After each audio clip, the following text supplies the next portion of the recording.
Meus irmãos e minhas irmãs, meus amigos e minhas amigas, é sempre um prazer imenso interagir com todos vocês. Estou passando aqui para fazer mais uma breve transmissão. Iremos dar continuidade, iremos concluir o estudo sobre quem é a pedra fundamental da igreja, se é Cristo ou Pedro. Já vim fazendo esse estudo em vídeos anteriores e agora nós iremos concluir sobre este assunto.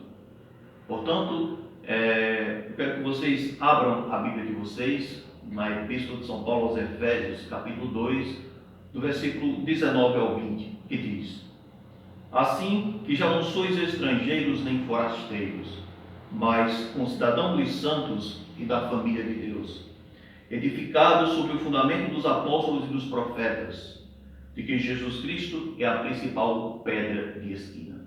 Então, meu amado e minha amada, veja a palavra de Deus como é bem clara.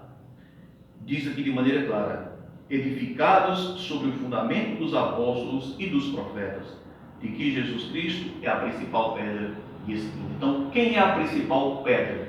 Jesus Cristo e não Pedro. A Bíblia é muito clara.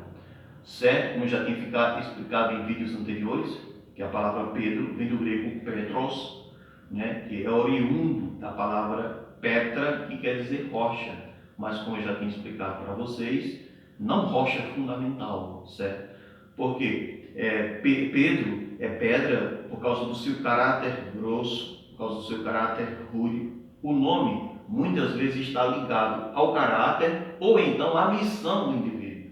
Por exemplo, Pedro, na verdade João e Tiago, por exemplo, são chamados de Boanerges, ou seja, filhos do trovão. E isso não quer dizer que eles sejam figuras excepcionais que venham a ter um destaque principal nas Sagradas Escrituras, certo?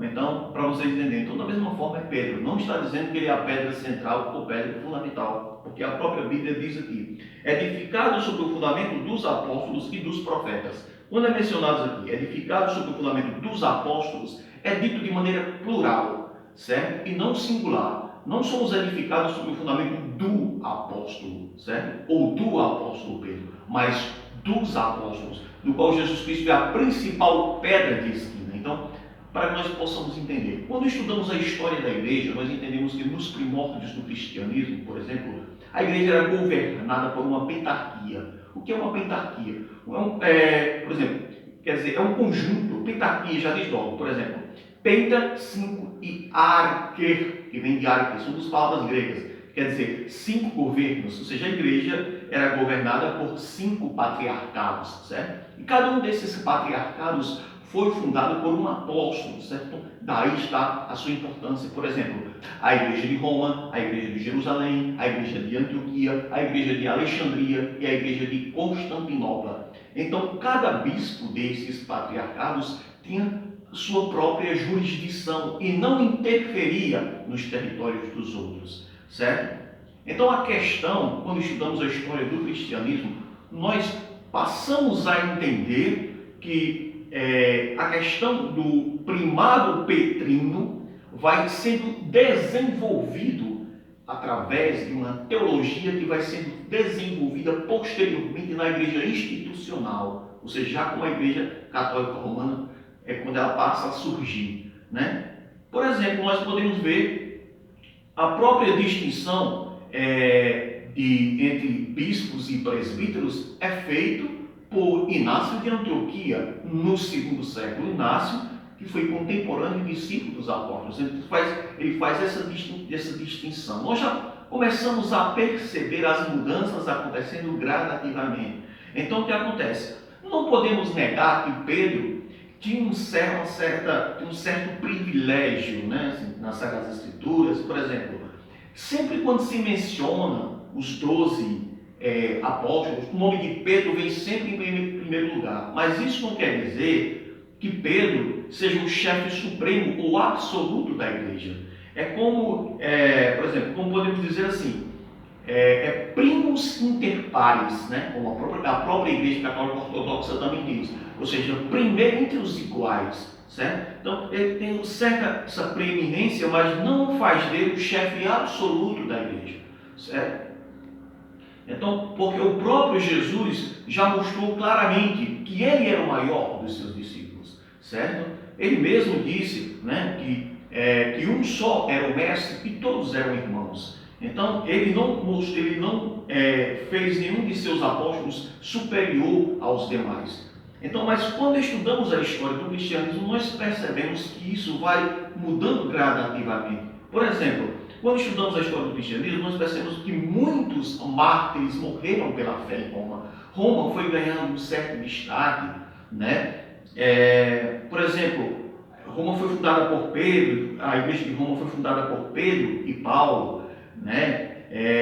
Mas temos que entender que antes de Pedro ser bispo de Roma, Pedro foi bispo de Antioquia, onde também fundou a igreja com o apóstolo Paulo, certo? E Antioquia foi o primeiro bispo de Antioquia. Se fosse pela questão da honra de Antioquia, teria um privilégio maior do que Roma. Então a gente vê que isso foi uma questão que foi acontecendo gradativamente, certo? E não faz parte do projeto ou do propósito original de Cristo dos apóstolos fazer Roma uma igreja central, certo? Então, para você ver. Então, essa questão, por exemplo, a palavra Papa, nós não encontramos em lugar algum nos evangelhos, certo? Então, tanto é que esse título foi dado tardiamente, e não apenas a um Papa comum, né? Mas assim, a todos os patriarcas receberam esse título, que na verdade expressa de uma certa forma uma figura paterna, né? E a relação do filho para com o pai, e de uma certa forma, por exemplo, cada uma das igrejas que foram fundadas pelos apóstolos, os patriarcas dessas igrejas, que segundo cada uma delas defendia a sua sucessão realmente apostólica, e não apenas a sucessão petrina, mas a sucessão de todos os apóstolos em todas as igrejas, certo? Então o que acontece? Então cada um desses patriarcas, eles eram estimados, eram honrados, né, como sucessores dos apóstolos, e tinham realmente essa figura paterna. Então por isso que eles eram chamados assim, de Papa, né, que é uma expressão carinhosa, mas não de um chefe absoluto da igreja.